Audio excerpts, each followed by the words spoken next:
Good evening, good evening, good evening, guys. This is my KFIT disclaimer. I'll have it in the description of my video, as I always say I do. Good evening, happy weekend. Hope everyone's good. Thank you guys for joining in, participating as always, and forever. I appreciate everyone who's always here with me, chiming in the replay, live. Appreciate you guys all so much. Want to spend a special shout out to Suds and Satin and a special shout out to Uncommon Sense with Jose and Negron. My two favorite people on YouTube, always shouting me out, always showing me love, always in my comments, always with the feedback. Appreciate you guys. Please make sure you guys like and subscribe to my channel. Definitely bringing more interesting topics along the way as I come on. Thanks for all the support. I really guys appreciate you guys. There's so much to talk about. Remember, you will see my disclaimer in the description of my video when it's posted on YouTube. And I'm just giving you a small little clip of my disclaimer. So if you guys have seen my posts through social media for the last couple of days or so, you guys know tonight we're talking about the NYC subway shootings. So good evening, Mr. Negron. Good evening, Suds and Satin. I'm not sure if you're both here or not, but good evening to you guys. This topic really hits home for me. This topic is something I can relate to. I've been riding the trains by myself since I was in elementary school. I'm a grown ASS woman right now, still riding the trains in New York City. So this subject definitely hits home. Again, before I get into any juice, please make sure you like and subscribe. This is the first time I'm visiting my channel. It's KFITNOW, hair, beauty, makeup, plants, all that good stuff. I have a fitness journey. I promote mostly on Instagram, and my fitness YouTube channel is supposed to be just about everything else that's not necessarily fitness. So that's it. That's all. Hopefully you guys saw the disclaimer really quick, but as I said, it'll be in the description of the video. So how's it going, Suds and Satin? How's it going on Common Sense with Jose Negron? I hope Uncommon Sense with Jose Negron has had the liberty of catching the replay of my interview with Suds and Satin on What's Your Come Up Story. So for all you guys out there who only know me from being KFITNOW here on YouTube, I also co-host a show on Facebook Live via Ecamm called What's Your Come Up Story. On What's Your Come Up Story, we interview entrepreneurs and guests from all different types of life on their journey to entrepreneurship, to branding and building their business. They talk about their struggles, their adversities, life changes. I've had my own personal come up story about my whole fitness journey, weight loss challenge, having products and services. And Suds and Satin was also a guest just last Thursday on What's Your Come Up Story. So if you would like to see that snippet of Suds and Satin on What's Your Come Up Story, please make sure you visit my channel on Instagram, as well as join the group on Facebook, Change the Brain. You'll see the full 1 hour interview with Suds and Satin as she talks about her business, how she got there, where she came from, etc., etc., etc. You can also catch it on YouTube, but not on my YouTube channel, but I'll definitely direct you if you'd like to see more. So thank you guys. What's going on? How's life? How's everyone?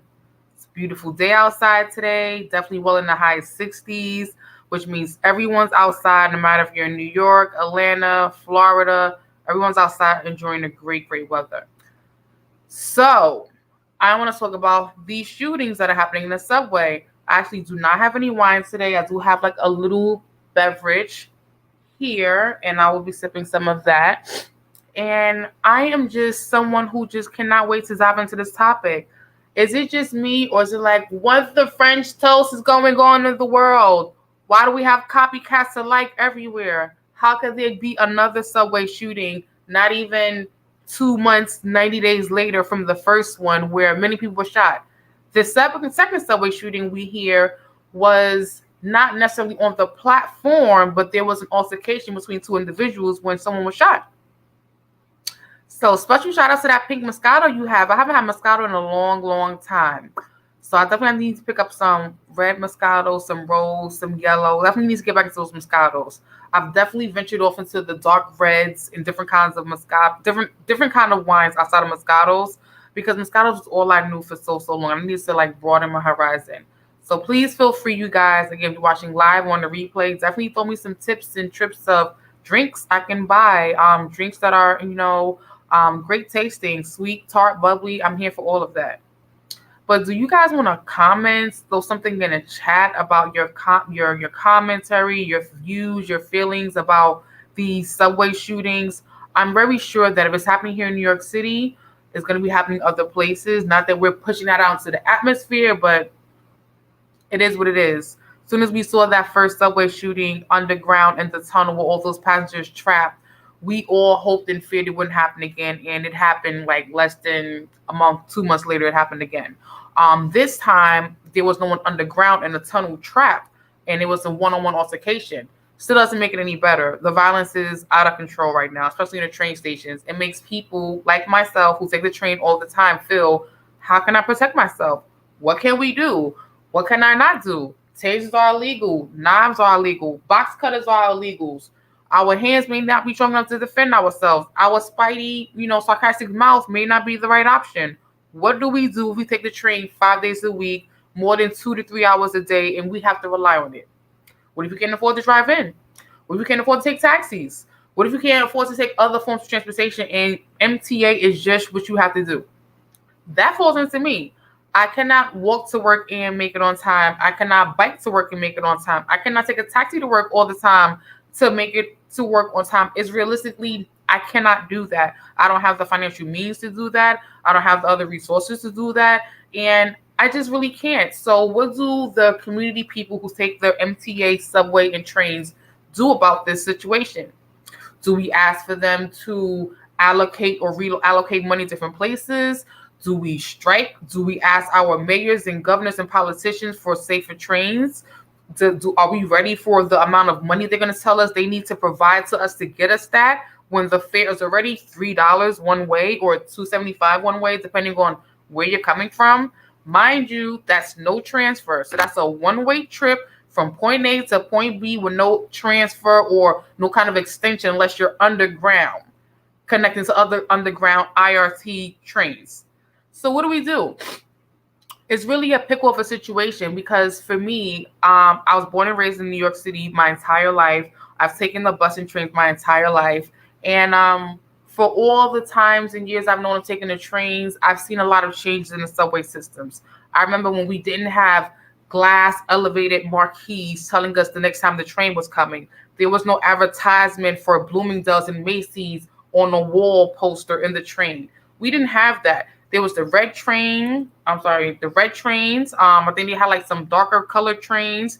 There was no animation or LED screens on the trains. We all knew the train was going to come eventually. We needed a countdown of the train. There was no Metro cards. There were tokens. And when it wasn't tokens, it was regular money you put into the train system to get onto the train. There was a long transfer you can get from the train to the bus, to the bus to the train. It was required to let you use it for 24 hours. So you can take the train at 1 o'clock a.m. and use that same transfer by midnight that same day and go to another destination within the 5 boroughs of New York City. But now we have the Metro card and the Omni card, and the subway just keeps, evolving and elaborating to this beautiful, pretty indoor thing that we really don't need. We were okay with the train before it had all the LEDs and the Metro cards. Everything was fine. I say all that to say that we have all these enhancements to the train system, and the train is still unsafe. As a kid, I remember seeing people have sex on the trains. I remember seeing people get high on the trains. I remember seeing many violent fights on the train. In 2022, that's still happening. I'm 39 years old. Those things are still happening. But what has changed is the nice, glossy, glitz, pretty glamour of the train stations. Depending on where you live, if you're in a financial area or a business area, there's the most beautiful train stations with shops to buy clothes and jewelry and donuts and cakes and cookies.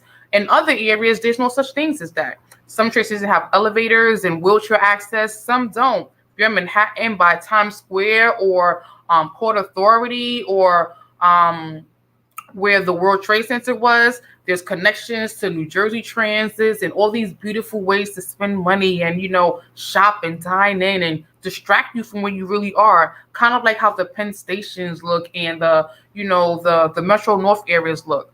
I say all of that to say that we could use some of those fundings and resources for the train systems to be more effective, such as more policings, possibly metal detectors, scanners, support services for people that are blind, elderly, disabled, who need support in the train systems, people that walk with canine dogs who can't see, people that, are deaf, people that read on the braille, people that have disabilities. Those monies that we use in the train can be reallocated a different way where we're not just seeing fancy advertisements for Macy's and Bloomingdale's and LED screens of how many minutes away the next train is. because we already have the MTA.info app. We already have the news telling us when the trains are coming, what's delayed or not. So we don't really need some of these things we have in the train, but it's kind of like technology savvy is what the times right now. But again, going back to the safety of the trains are not safe. They haven't been safe for a very, very long time. For decades, they haven't been safe. And they're still not safe. But what's changing is the fare to get on the train. Every year is more money to get on the train. Every year there's new ways of paying for your train. Now you can just tap your debit card on the LED screen and it just pays your fare. They're taking away all the extensive ways for us to save money. There's no more one-day fun pass. You can just buy a Metro card for $4 or $5 and ride as many times you want on the train. That doesn't happen anymore. There's no more extensions of support where you're buying and paying what you're worth. Like, it just seems like it's going up, up, up, and nothing else is changing besides how glitz and glamoury the subway trains look. We need to really, really find out a real situation to the core of how do we make these trains safer? What do we do? What do we not do? I want to take a moment right now to look in the comments to see what people are saying. So I do know I have some comments from Such and Sad on her comments since Jose Negron. So I want to see what they're talking about. So on comments since Jose Negron at 805 says, it is so insane. I feel you, it really is. Such and Sad says at 808, but it's still not safe. More money, but no extra security. Absolutely. We see all these new recruit cops, cadets, military officers, MKs, all kind of big guns and stuff, but the presence is there and it's still not safe. So what's happening wrong? What is the issue? What are we not fixing? Like, what is the bigger goals to this whole system? New Yorkers rely on the train more than they rely on taxis. It's the main mass transit way of getting from point A to point B, whether it's work, school, shopping, doctors, whatever you want to call it. The MTA is the way to get there without you having to drive your car or have a car or get into an Uber or Lyft during rush hour. We all hate the rush hour traffic. All New Yorkers know you get somewhere a lot faster on the train than you would trying to get into a taxi or Uber to that same destination, especially during rush hours. So what do? I have another comment from 810 from Comments for Holding the Grown. He says, more money is needed for mental health. Absolutely. This is the main topic of tonight's segment, which I want to really dig down into the core of, specifically understanding and questioning why these violent attacks keep happening in the subway, why the subway is so unsafe, why we don't have more policing in the subway. Why can't people just get on the train, go from point A to point B, not have to deal with homelessness or bums or, there's no disrespect to everyone in a different circumstance. But, if we're paying all this money for these resources and tools, why is it not put into the best ways? Why do we have so many disturbed people who don't know they're disturbed going into trains or, big places of financial industries such as Wall Streets and banks doing the most and people acting like they couldn't see this coming? They had no idea this was going to happen. Why are we still in this situation? Even if we boycotted the trains, this would still be a situation. The trains just have way too much going on.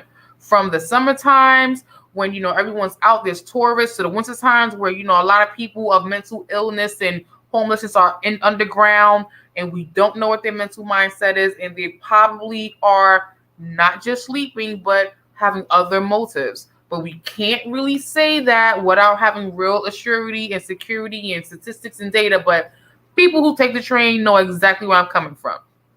So I say all that to say, what are we going to really do about the mental health awareness in America? I'm very happy to say within the last 5 to 10 years, it's been noted and known that it's a real epidemic. It's a real situation that we really need to get a hold of. We finally realized that all these ADHDs and other acronyms and letters, that have different meanings for cognitive or mental disabilities, we're finally realizing this is real. It happens in every culture, every race, every age group, every generation. And from generation to generation to generation, we have said, that don't happen in this culture. That person is okay. He was just dropped as a baby. That girl never knew no better. Her parents were drug addicts or crackheads. We just continue to just push it under the rug, pretend it's not an issue, to the point where grown people who have not been treated and helped become grown adults, still mentally messed up, go out into the world and explode. wherever they are. We don't know who on the subway is in a right state of mind. We don't know who at work is in a right state of mind. We don't check in enough on our people, no matter what culture, race you are, to say, are you okay?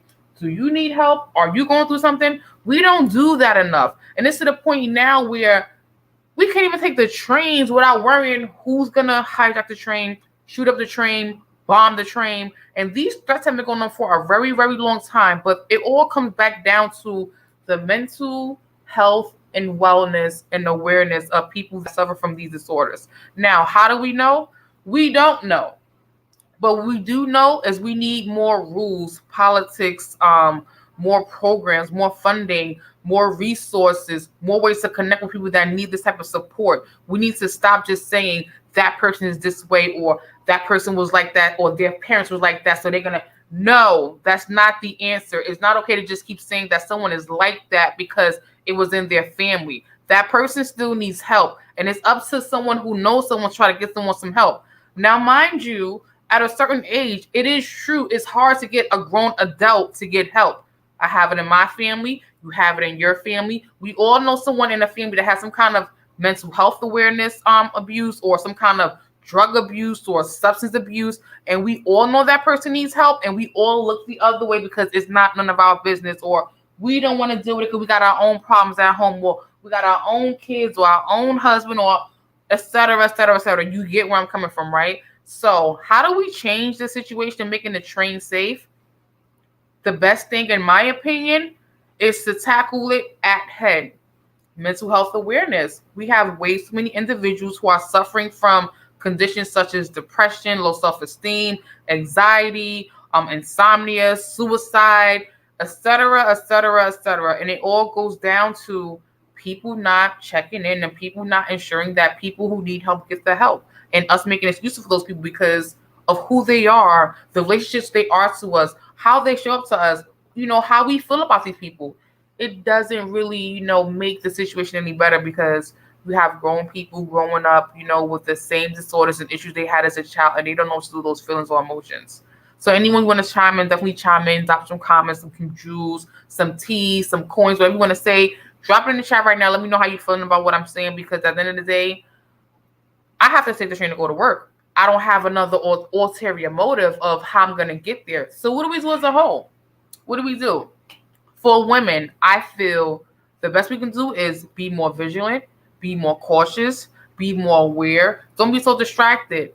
You like to do your make one train? Stop that. You like to listen to your AirPods on the train or your headphones on 100% volume? Stop that.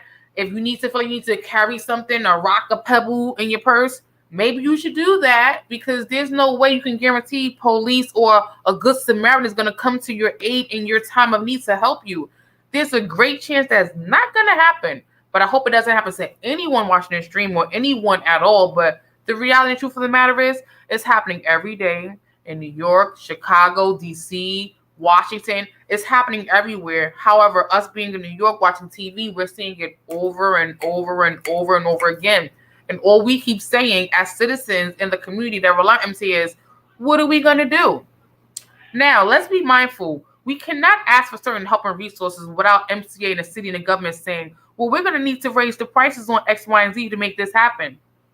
I think it's very reasonable and very accommodatable for police officers to be in major subway stations, on platforms, not the entire shift of their shift, but at different durations. There's a lot of cops who work in the offices 24/7. There's a lot of patrol cops. There's a lot of cops by schools. We can shake it up. We can definitely shake it up. There's things we can do, but we're probably not going to do because we've had so many issues such as defund police and Black Lives Matter and COVID-19 that the focus keeps getting deteriorated and turned into different avenues, which doesn't help the people who take the train, who rely on the train, who don't have cars because gas is too much. The city's overpopulated. There's hardly any parking. Parking lots are extremely expensive to deal with. Even if you're going shopping for the holidays, no one wants to park their car in the city in Midtown because they're raping you depending on how big your car is, the size of your car. It's ridiculous, which is why most people take the trains everywhere they need to go, unless you live in Staten Island or Long Island, the two areas of New York City where you really ain't going to find a regular MTA train or bus that can go everywhere you want in that certain area. Staten Island, and Long Island. The rest of the boroughs, you're relying on MTA. So again, what do we do? Such a stressful topic, such a rigorous, thing to talk about, because we all may have a lot of ideas, comments, topics we think that would be really, really helpful and resourceful. But at the end of the day, nothing's gonna change until we make a big change. The same we make the big changes of going from token to MetroCard, from MetroCard to OmniCard. It's gonna need to be a big change to keep people feeling safe. And I can see a lot of people probably feeling like they're not gonna want to take the regular public transportation anymore. So I've been talking for about 21 minutes. I'm gonna definitely sip some of my drink and read some comments. I have more comments coming in the chat. So at 8:10, Uncommon Sense, what Jose Negron says, more money is needed for mental health. Yes, we definitely tapped in on that. That is definitely true, because the problem is only going to get it worse. It's not going to get better, because for one, we have a lot of people not even realizing they have a mental health disorder, or they have an issue, a cognitive issue, a behavioral issue. People just think, oh, I'm just moody, I'm just that way. Not really. It's not that you're just that way. 8:13 on Common Sense, Jose Negron says, we need to hire more social workers and provide more mental health services. Yes. In my opinion, mental health services should be something kids should be seeing in school as early as elementary school, where they try to diagnose children with ADHD and, autism and the spectrum. Those may be the earliest times to recognize mental health awareness. Just because a child cannot express themselves at a certain age doesn't mean they can't be suffering from mental health awareness. Again, it's from your environment, right? We need to get it on as early on as possible, even from the home. And it all goes down to and kind of comes around crime and poverty and minority areas, and people who feel like they can't reach a certain social status class, or people who feel like, they can never reach a goal to have certain things. They see others, and it's like we all learn from home, our parents. If we didn't have parents, you had grandparents. You didn't have grandparents, you had an auntie, uncle, whatever the case is. But the structure at home is very important for the individual as they grow up in life. So as a child, as an adolescent, as a youth, if you didn't have that family structure and support, when you become an adult, without that structure, you may live life and treat things a whole different way, because you didn't have that onset support and guidance from day one. So if you didn't have the respect boundaries or the cultural boundaries or the mental health awareness and all those other kind of interactions, doing right, doing wrong, crime, following the leader, being bullied, like you didn't have any kind of social settings or awareness of how to react to those kind of things, it may kind of suck for that individual, because it's kind of like they're blindly just growing up without any kind of structures or roles or morals or support on how to be an adult. And sometimes we do see that. We may call it the child is spoiled, or the person grew up spoiled because they may have gotten spankings. They may have gotten everything they wanted, from clothes to jewelry to everything, their entire life. And when they grow up, they don't value and appreciate things because it's just been given to them. So they don't know the struggle. They don't know the adversity. They don't know life challenges and stuff like that. So when they go through those life challenges and adversities as an adult, it's almost incomprehensible for them, because they've been given everything from birth, from child. They never saw struggle. They never saw we don't have food, or we don't have the rent, or we can't pay bills, or you can't go to this trip, or you can't have a new coat, or you need boots, you can't have it. Some people don't know what that's like if they never experienced it. And to first time experience it as an adult may make somebody snap just like that, or drink, or do drugs, or whatever kind of negative mental thing you want to say, sexual abuse, it can be all of those things. So not to say that you got to grow up in poverty and you got to know, this struggle, but when you're given stuff your entire life, if you never had to work hard or struggle or challenge yourself to get it, it's been given to you your entire life, and then you grow up and then something that you never experienced happens to you, you may not know how to respond to it. And, again, you can be having mental health, symptoms. You may not know you're depressed, or you're having anxiety, or you're suicidal, or you're lonely, or you're anxious, or whatever those things are. But a lot of us don't identify with those things because we constantly are being told from our friends and relatives, your mama like that, your daddy like that, your nephew like that, you just got too many spankings, or you didn't get enough spankings, or your mother was eating hot when she was pregnant with you. We get these stupid comments that make no freaking sense at all, and people really grow up with them and believe them and think there's nothing wrong with them because someone's babied them in their entire life to thinking, oh, it's okay, Russia, like that. Meanwhile, it's not okay. There's something really wrong with that young lady or that young man or that grown woman or that grown man, but no one wants to identify and tap in to say what the problem is and how do we fix it. So for me, it's just like these subway shootings are not just random subway shootings. These are people that have mental health problems, issues that no one in the family probably helped them with. And I kind of feel like some of these people who have recently shot up the trains may have direct family members and friends who said, I seen that shit coming. I knew that boy's gonna do something like that. Or girl. Because sometimes people just make lame excuses. People just don't want to help. They like to see the negative. They like to see the shade or the sassiness or the spiciness. They rather see that than really actually get someone real help for them to be a better person. And then we got the people who feel like they too grown to get help or they too old to change and they're set in their ways. It's so much. I can go on and on and on with so many different things I want to talk about, but I definitely want to give a moment to anyone who can relate to anything I'm saying, anyone that can drop a comment or jewel about something that I'm saying that they can relate to or provide a different point of view for things I'm saying. Definitely feel free to drop a comment here. Again, please make sure you like and subscribe to my channel, my page. I definitely want to provide more and more interesting topics. I definitely want to provide diverse topics. I definitely want to try to give you guys more of the real me and not more of the scripted. Hello, my name is KFITNOW. Just want to give you guys more of the real me, the things I'm really thinking about. And this definitely hits home because I got to take a train on Monday, Tuesday, Wednesday, Thursday, Friday, repeat the next week. I don't want to buy a car. I don't want a car insurance. I don't want a car note. I don't want car maintenance. I don't want none of that. Reading a comment in the chat from Uncommon Sister Jose Negron. He says, people sometimes talk before they speak. Okay, thank you for that comment, Jose. I definitely hear you on that, specifically regarding the topic as well. But I think we just gotta do better as a whole, as a people. I think, if you do better as a whole, a dramatic change, let's try to let's not try to reinvent the system. Let's start anew. I've taken some notes here. I'm looking at them on the side, and I have them all over the place right now, but I pretty much touched topic on, my history of NYC trains, how the new train systems look now, my thoughts as a woman being on a train, taking a train every day. I spoke a little bit about mental health, wellness, mental health awareness, policing, metal detectors, the feeling of, not being safe. We're currently still in a pandemic, and that's giving even more or a certain group of people the ignorance and rights to feel like they can act up and be everything they don't want to be responsible for because it's a pandemic.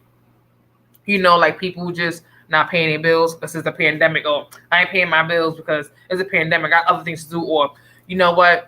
I ain't getting a vaccine because now you don't need to wear your mask anyway. Like certain things are just, I don't know the right word for them, but I guess you call it ignorance, or you call it selfish, or people being strong-minded in their ways of how they think and how they act and how they perceive. It could be so many different things, but for me, these NYC subway shootings, relating to crime specifically, they're really getting out of hand because again, as a woman, I can't have a taser on me, I can't have a box cutter, I can't have brass knuckles.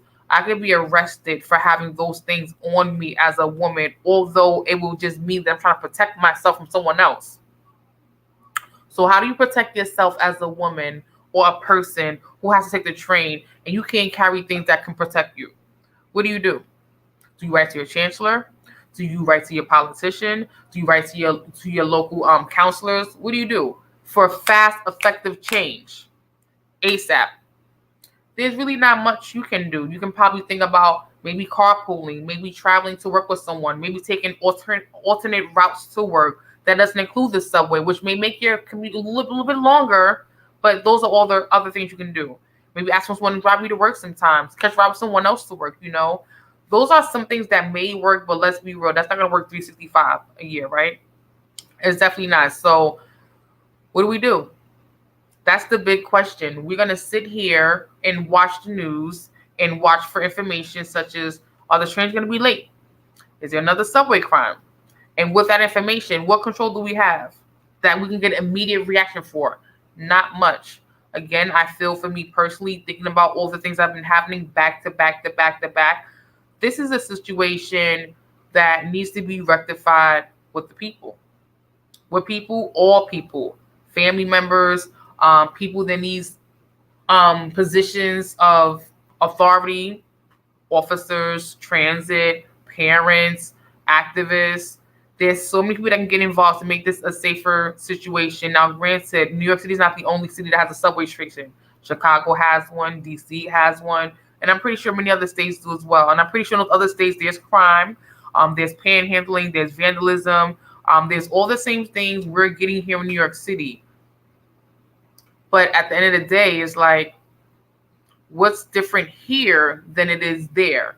Is it that we're just not getting the footage and hearing about it as much? Or is it that, they have a system that works better for them there and we don't have that here? Is New York City just being greedy, and not providing a safe MTA system?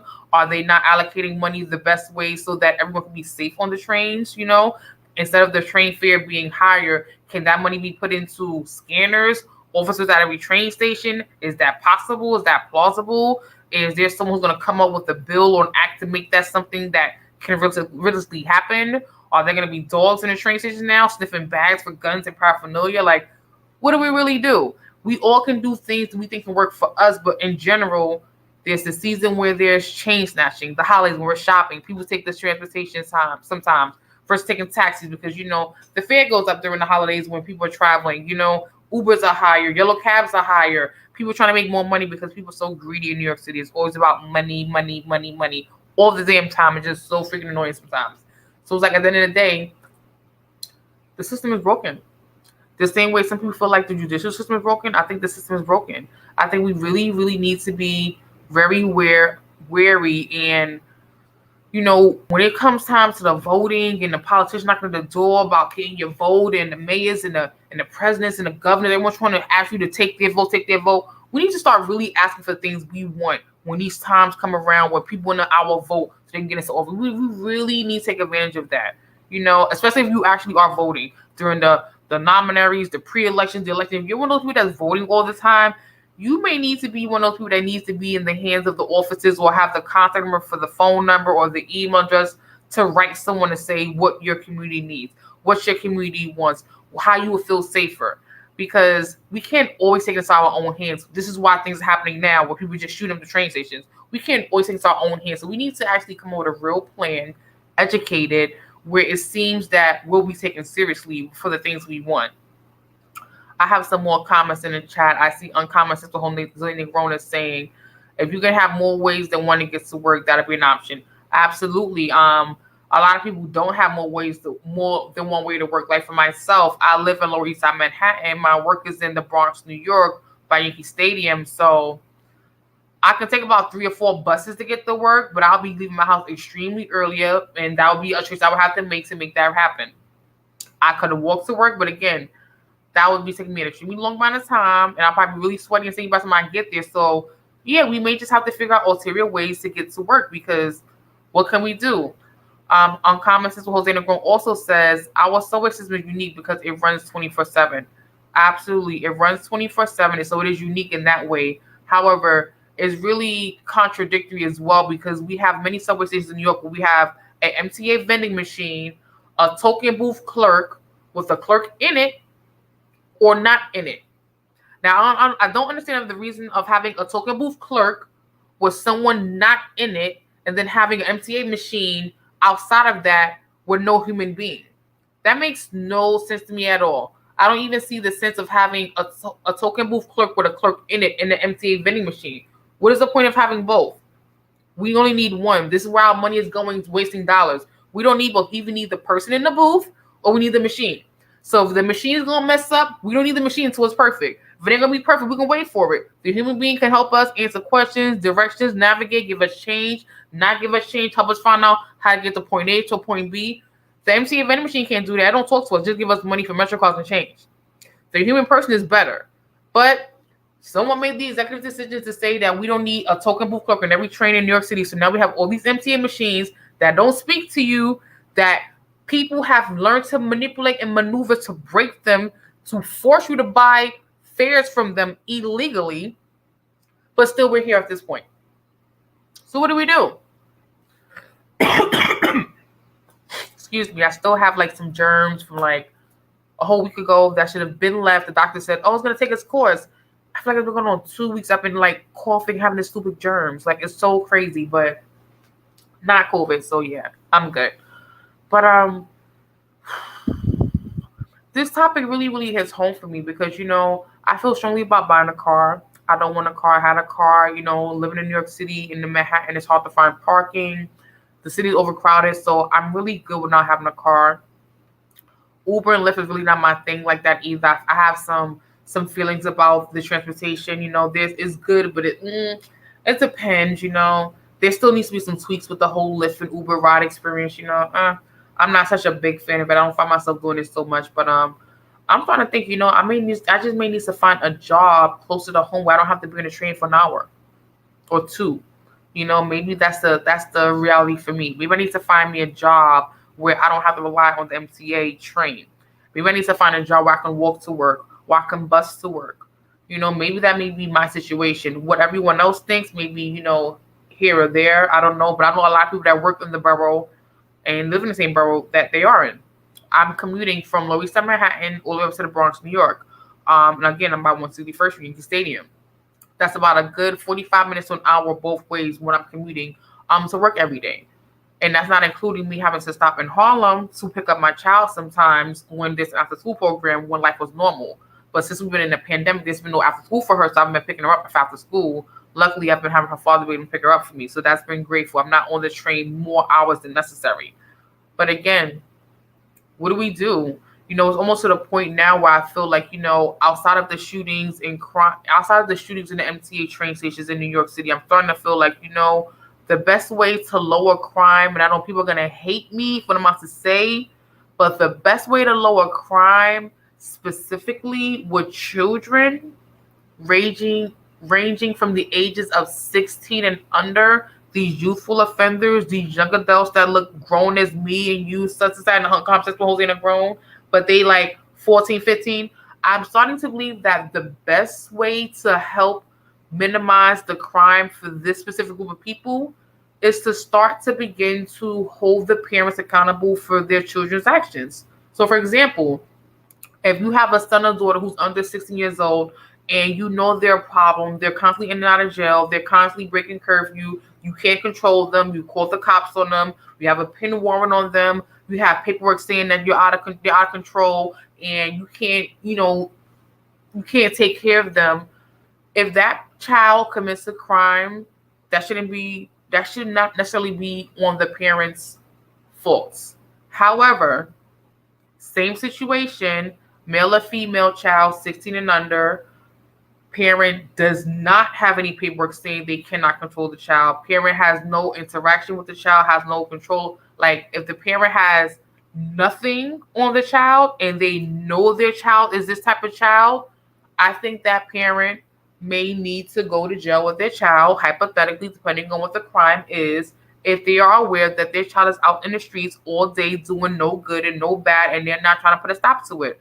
They're not trying to call the cops on their kids. They're not trying to help their kids. They're not trying to mentor their kids. They're not trying to get a support group. They're not trying to get an auntie or uncle or cousin. Like, if they haven't tried any means of anything and they know what kind of child they got and they know their child got a gun in the house or scamming or scheming, and as a parent, you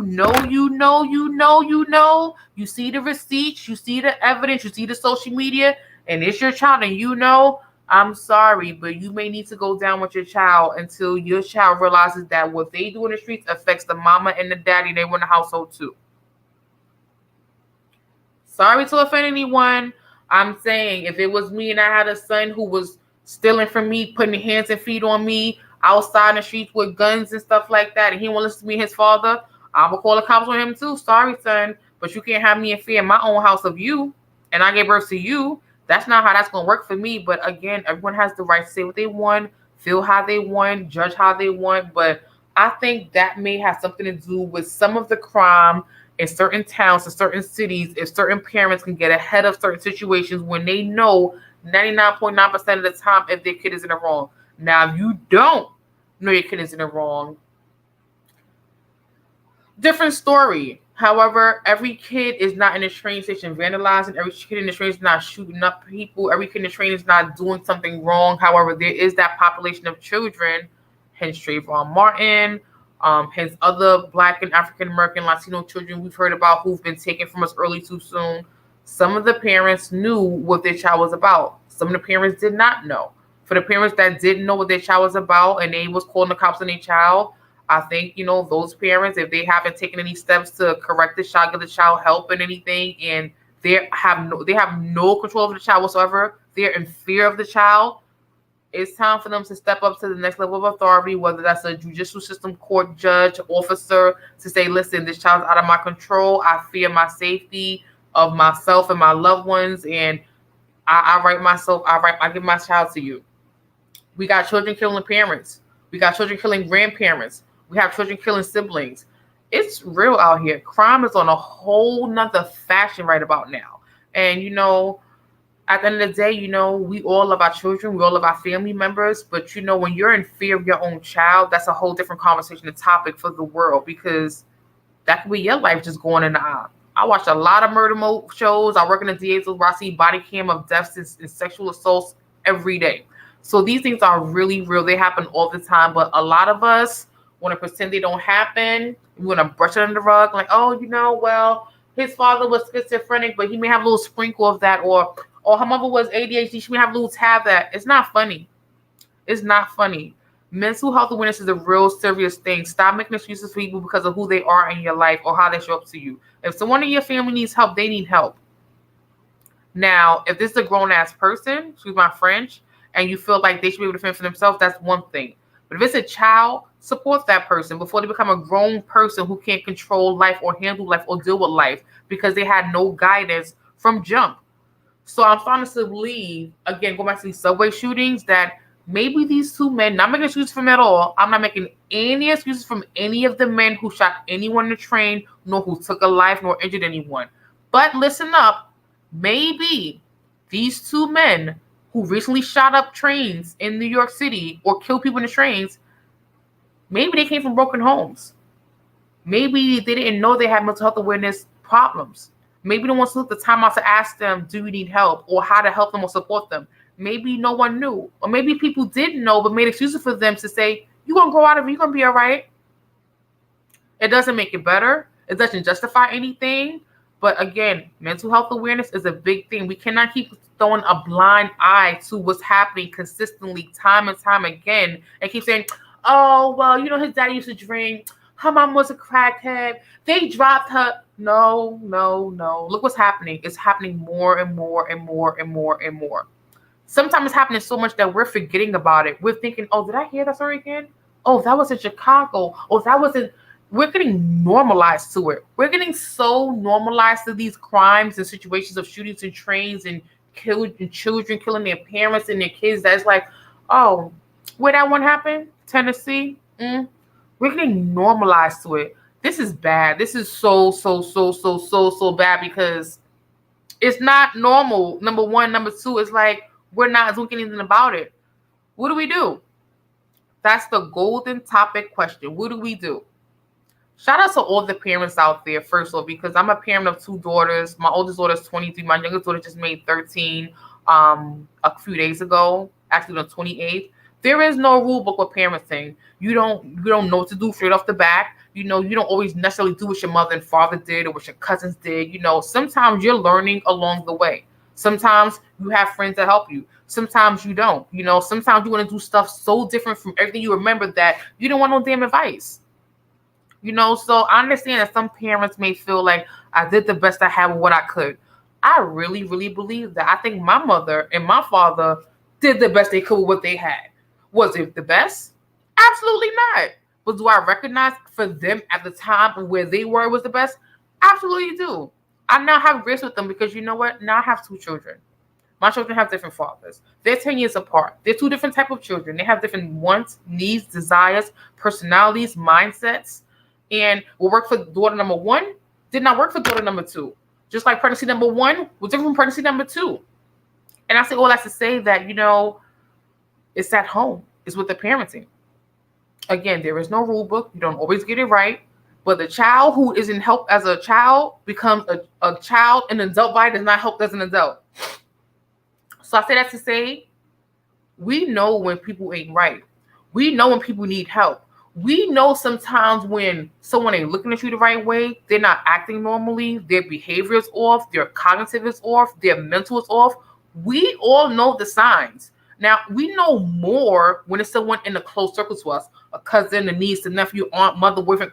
Yeah. And maybe in your work setting, if you've been at work with a certain amount of people for a certain amount of years, you may know their personality traits, their mood swings. They may not be a morning person. They may not say good morning at 8 o'clock. They may say good afternoon at 12:30, because that's just who they are. So we know the behavior and patterns of people, from different walks of life, how we experience people. And we know mentally who to engage with sometimes and not who to engage with sometimes, based off the environment we have this person and how we show up for this person and what we've seen from prime example. And I say all that to say that we all know better. We all definitely know better. We know when someone needs help. We know when someone doesn't need help. We sometimes we're wrong. Sometimes we could be. But for the most part, we know. And I want to open up the topic now for discussions. Anyone can ask questions. Anyone drop a comment at this point. Definitely going to sip some wine. I'm very, very, very passionate about this topic because I just feel like I could have been on any of those trains when those shootings happened. I'm somebody who likes to do my makeup on a train. I like to listen to my AirPods on a train. I like to write on my book of my workout clients, the sessions I'm going to have with them, the meal plans I'm going to do with them. I like to write down poetry. I like to write music. So I'm somebody who's been in a train her entire life from age 9, traveling by herself, going to elementary, junior high school by herself in the train stations. And this hits home for me because I'm on alert. I'm on super duper alert. I got a taser. I got a box cutter. I got a knife. I got all of that. But now the whole thing is you have all of that, but are you prepared to use all of that? If someone runs up on you, are you prepared to pull it out, zap somebody, shake somebody? Are you prepared for that? No. Never had to use that. Never thought about, okay, am I going to hold it in my hand? I'm holding my pocketbook. Am I going to pull it out? How do I know to use it? That's a lot of stress and anxiety to be thinking about. And if I'm thinking like this, y'all thinking like this too, So it's like I can try to be cautious and aware and protect myself, all that too. But that don't mean I'm not gonna be in a situation. That don't mean that things ain't gonna work out the way I imagine them to be. So again, what do we do? What do we do about all of these things going on in the world right now? Specifically, while we're still in a pandemic, while people are wilding on these trains, while people are holding guns and knives on the trains and everything else. How do we get ahead of this? What do we really do? Talk to me, guys. Talk to me. Please talk to me. I'll take a sip. I've been thinking about this now since I heard about the second shooting in Brooklyn.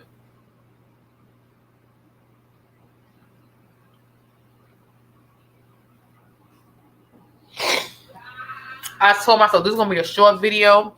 I'm looking at the live. I'm in 48 minutes and 45 seconds of me talking because, man, I'm ready to strangle somebody. I don't know who, but violence is not the answer, So I just want this to go away. I want this to be better. I don't want this to be a thing, It makes me want to travel above ground, not underground, And it makes me want to protect myself even more, be stronger, be more vigilant, work out extra hard, All those things don't really mean anything. When it's your ticket, it's your ticket. When it's your time, it's your time. Ain't no way of escaping that.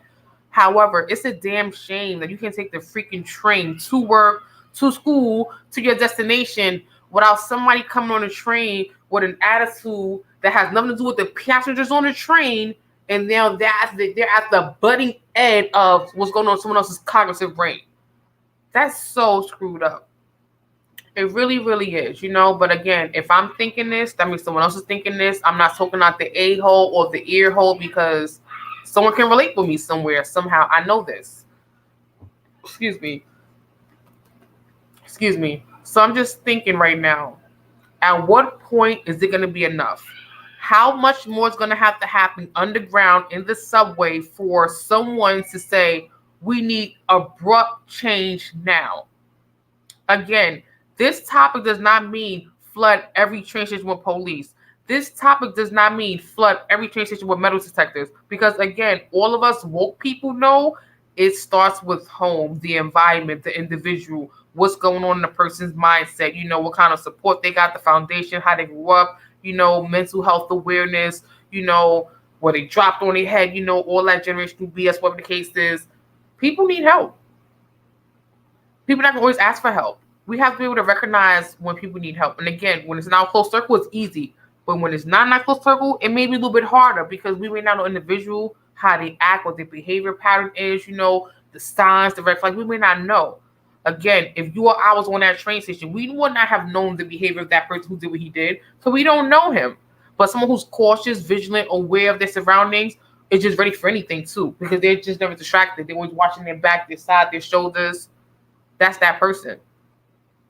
But I think it's really sad, though, that we're in 2022 right now, and, we're still in a pandemic, and we citizens have to worry about things such as if someone's going to have tear gas and grenades and knives and guns on the train with you. How sad is it that that's where we are right now? We have to go to work on the train or pick up our children from using the train or the bus or go shopping or do whatever you do on the train and the bus. And you got to have it in the back of your mind that somebody on the train has a gun. Someone on the train has a knife. Someone on the train has mace or a gas tear can. Where do people getting this stuff from? Isn't it illegal to be buying tear gases? Like, how do they even get this stuff? Like, it's just crazy. It's just so much to make you just go, the fuck is going on? Like, it really is. Like, again, someone can be dressed up in a business suit. Someone can have locks like me, sweatpants, jean jacket, Nike t-shirt. Do I look like a threat? Does the person in the suit look like a threat? Does the pregnant mother with a belly look like a threat? We don't know who's the threat sometimes. We don't know. It could be a pregnant mother who ain't pregnant. It could be a fake belly for all we know. And she could have guns and knives on her, but like, it's getting real out here, like really real. But we still gotta go to fuck to work. Our bosses don't give a damn about what happened on the train. Like, are you on time or are you late, Miss Smith? That's all they care about. No one cares about how the hell you got to work. That's on you to do. You know what I'm saying? That's all they see. They as in the employer. The employer doesn't care what you got to do to get to work. They just want you there. They may not even care if there was an accident on the train. How late are you going to be, Miss Smith? Are you going to still make it? You see my dilemma? Certain people like me rely on the subway for everything. Everything. But that's just my problem. That's not everyone's problem. That's just my problem. My problem and everyone who takes the train. We don't have that option. What about the people that have bad knees, bad legs? They can't get disability or assisted ride or D&J services to help get them. They have to take the train or the bus. What about those people? What about the people that are blind, that have canines to help them walk, or the sticks with the little poles help them walk? What about those people? What about the deaf people? What about the disabled people? What about the tourists, the kids that have just learned how to travel and maneuver through the subways by themselves because their parents finally gave them that green bill of health that says, you know what, babe, you can start going to school by yourself. What about those people? If not me, not the mother. It's not safe for any of us. And again, no, it's not all about policing and metal detectors. It's about the whole mental health awareness and community. Like, it's a real thing. We need to really start helping those people within our family, within our circle. We know they need help. Again, not that we can help everybody, but again, this violence, this culture, this systematic era of all this craziness, we have to do the best we can at home with our children. Our children have become grown women and grown men who may still grow with the same mental health disabilities if we don't acknowledge them from birth. And sometimes we're going to miss them, which is why we have psychiatrists and therapists and professionals, and people that tell you, write your feelings down, go for a jog, go for a run, find a habit to keep you busy in life, so you don't snap. There are people trying to deal with these mental health abilities the best way they can. Some people using recreational marijuana, some people are artists, some people work out, some people use other drugs to make them forget. There's so many ways to deal with these dynamics and situations, but at the end of the day, it's like, reach one, teach one, each one, reach one, whatever you want to call it. Like, we have to all play the bigger part in it as well. It's just not about politics and, and the higher ups. It's all people as a culture as one. We have to be united. We have to stick together. Because if not, we're going to just keep falling into the rat race and the hole of people just falling in the holes of, oh, autism, ADHD, crazy. Let's think about how many men have killed their wives recently, their baby mothers, their ex-girlfriends. Like, this mental health thing is really, really getting out the way, and now seeing it in the subways, it really breaks and hurts my heart because I feel like a victim. Like, I'm not a victim, I haven't been, taken advantage of in the train, but I could be. Anyone I love could be who takes the train. And it's just sad. Like, what's going on, Like, people don't want to go to therapy. I work in a city. They have this thing called EAP. People don't want it. There's service you can get through your behavioral health line, through your medical coverage. People don't want it because they're really more focused on people thinking that they're crazy more than anything else. They don't want people to know they're getting help for themselves. What's wrong with getting help for yourself? Why is that so taboo? I know many people that feel like, therapist, I ain't crazy. You don't gotta be crazy. You just be going through some shit. You don't gotta be crazy. Why can't you need someone to talk to get a profound, biased opinion on? Not someone to go tell you, girl, if I was you, I would do this. Or, yo, bro, so it makes you happy, bro. Sometimes you need the advice of someone who is not on the inside or the outside that can give you a clear, conscious decision as the mature individual you should be. But sometimes we're so more concerned about what people think about what we're doing that we just choose not to deal with those things. Sad but true. I'm really happy that I've been a person who's decided to do therapy. I've been in therapy now for maybe over a year. And it's like, people are like, really? For real? But why? You did couples therapy? You did this kind of therapy? You did this. It's sad. You can't even tell people you're going to therapy because they think something's really fucking wrong with you. No, there's nothing wrong with me. I just need someone to talk to because I can't trust people around me giving me the best advice sometimes. Because sometimes me talking to them, they lose something they get from me. So I need someone else.